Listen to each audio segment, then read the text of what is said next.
Good morning, good afternoon, good night, folks. My name is Tabitha. If you don't know me, that's okay. Most people don't. And this is like the fourth or fifth time I've tried to make this video today. I don't know what's going on. I have been trying to film this video for the past couple of hours, and I genuinely couldn't. I don't know what happened, where I was just sitting here getting super frustrated and honestly kind of mean with myself. And if I'm saying I'm kind of mean to myself, can you imagine how mean I actually was being out? If I'm saying that I'm mean to myself, can you imagine how actually mean I was? Because I'm someone that's like, no, I'm not mean. I'm just being realistic. I'm just being honest. If I can clock that I'm being mean to myself, then I was probably being a little mean to myself. And it was just very discouraging. And so I was like, you know what? I'm going to take a break. I'm going to play Tamagotchi Life, and we're going to come back.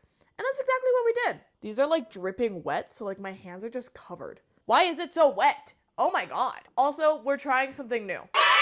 We're trying to do the mic thing purely because I want my videos to be better, but that comes with a learning curve. So if it sounds kind of in this video, I'm sorry.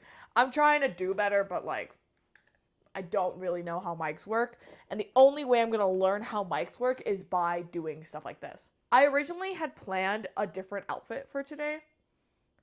And I was like, oh, it's 70s kind of mod vibes, but somewhat modern. I was getting super frustrated, and then after my last attempt before this one, I put on the outfit and it looked like ass. It looked so bad. At that point, I just have to get rid of one of those shirts because I just don't wear it. I don't wear it. I thought I could wear it. No. It's kind of ugly, not gonna lie. I didn't really like it when I bought it either. That's the thing, is I was with my mom and my friend, because my friends hang out with me and my mom. I don't know. They were both like, oh my god, that shirt is so cute. You should get it. And it's like, okay, but I don't really like it. And so I bought it anyway. I've never worn it. It's been a year or two. No, it's been a year. Honestly, I don't know why I bought it, other than not peer pressure per se, but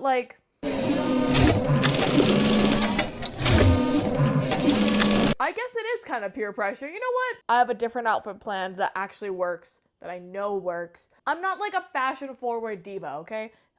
I can't have just anything on my body and me feel confident in it. That's not who I am. That's who my sister is. That's who some of my friends are. That is not me. And it's not because I'm not confident in myself. I am. But it's more I know what looks good and I know what doesn't look good. And so I don't want to be silly and be like, oh, this looks good, and it doesn't. Or at least I'm not confident in it looking good. I'm not a big fan of it. So I kind of just stay with what I know. I have way too much on here.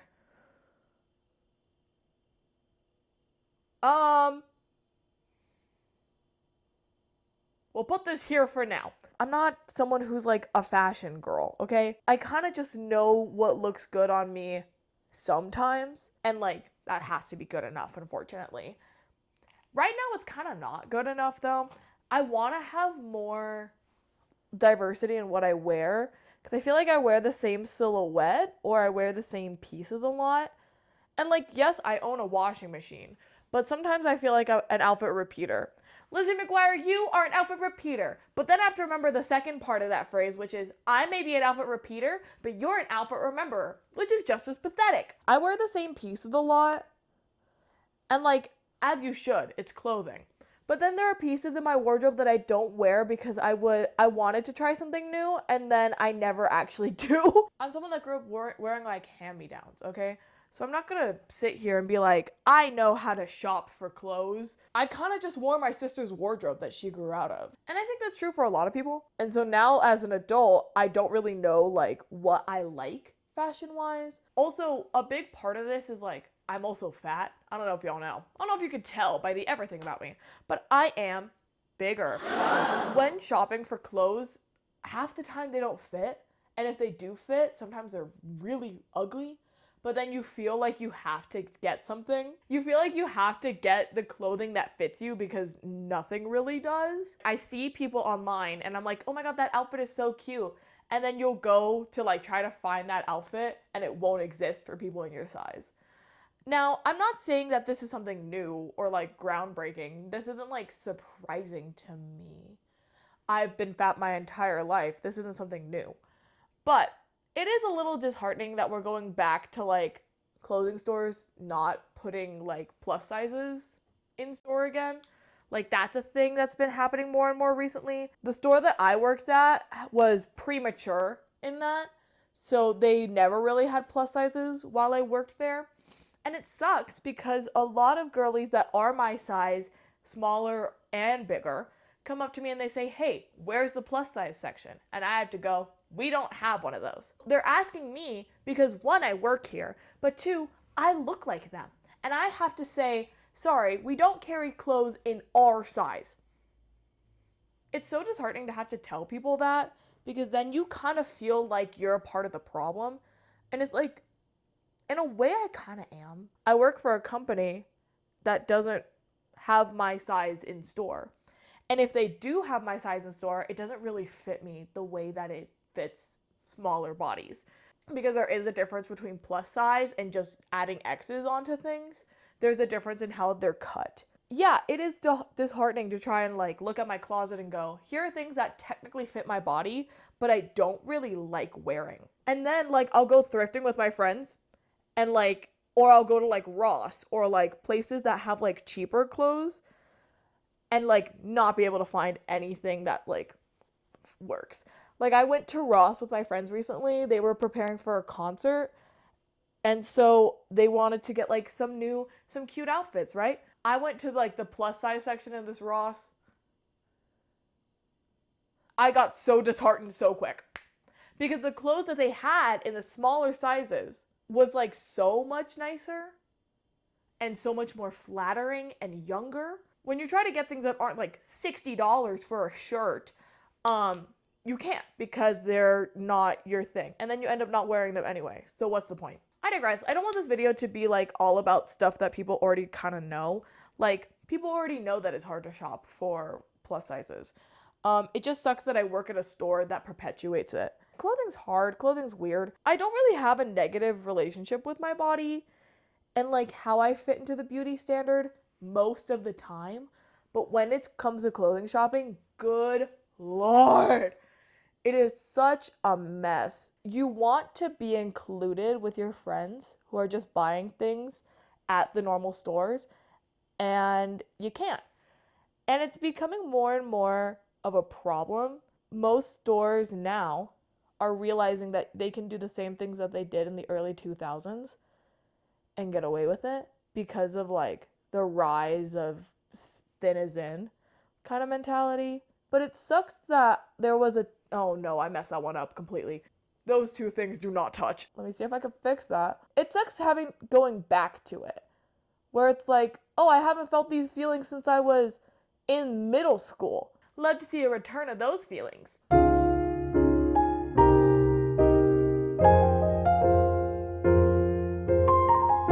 I have to lock in and fix both of my wings. I'm so sorry. There's always something. I do these videos and I'm like, I'm not gonna mess up my makeup. And then I do every single time. I don't mess up my makeup this often, I promise you guys.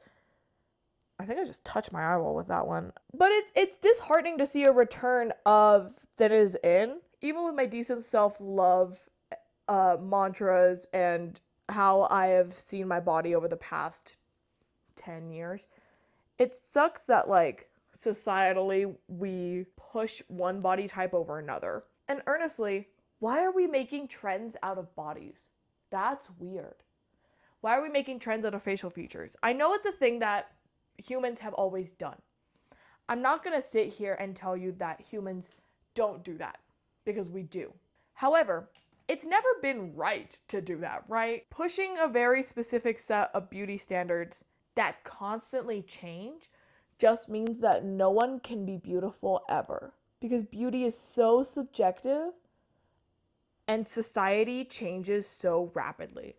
Like, it used to be a thing where we used to have, and I think about this a lot when it comes to like decades.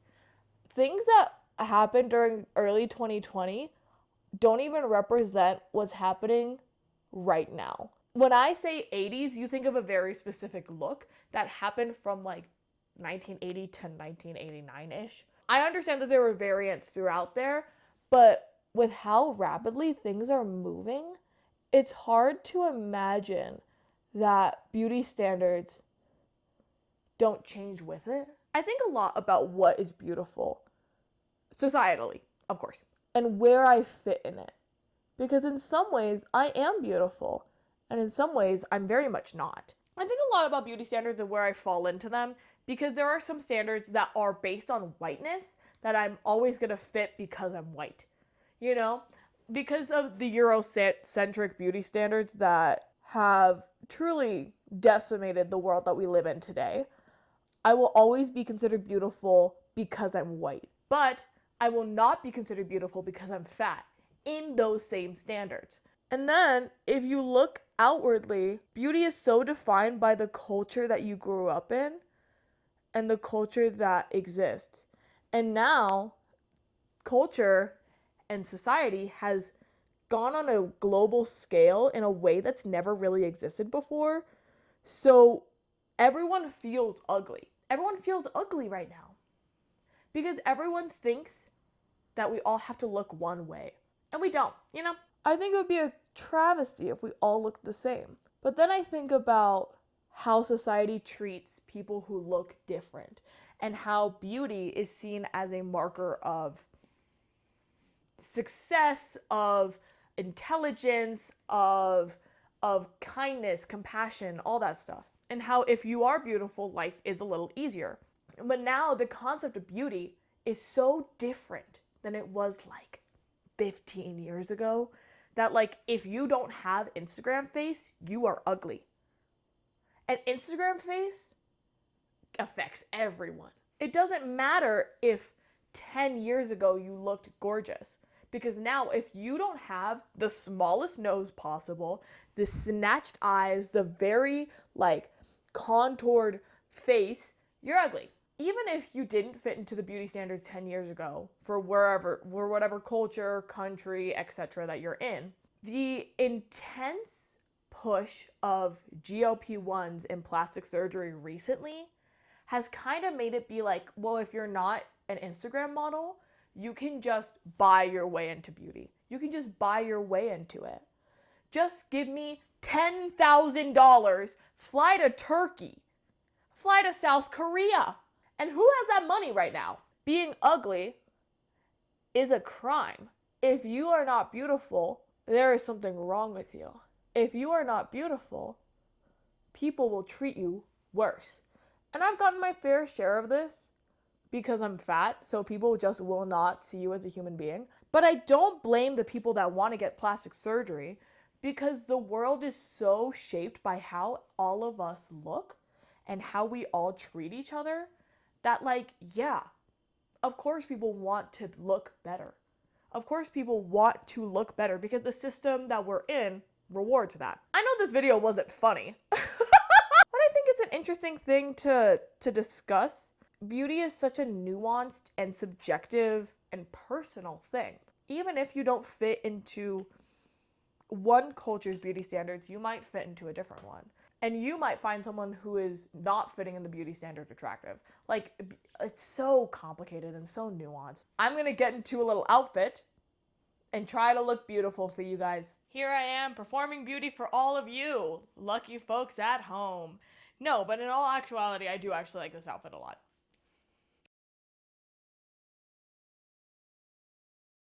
I hope you guys did enjoy this video.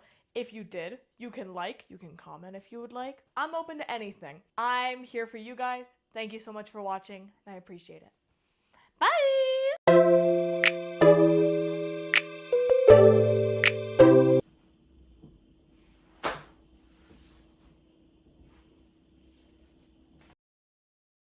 I didn't always think I was beautiful.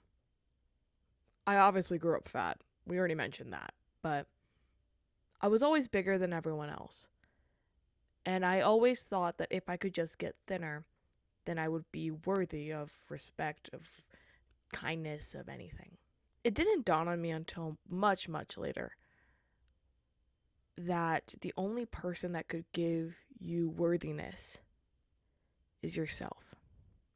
And that beauty does not equal worth. That also means that the only person that gets to define beauty is you. how you see the world, how you perceive yourself. That is what's beautiful, and that is what's unique. Society doesn't own your opinion about what is beautiful, only you do.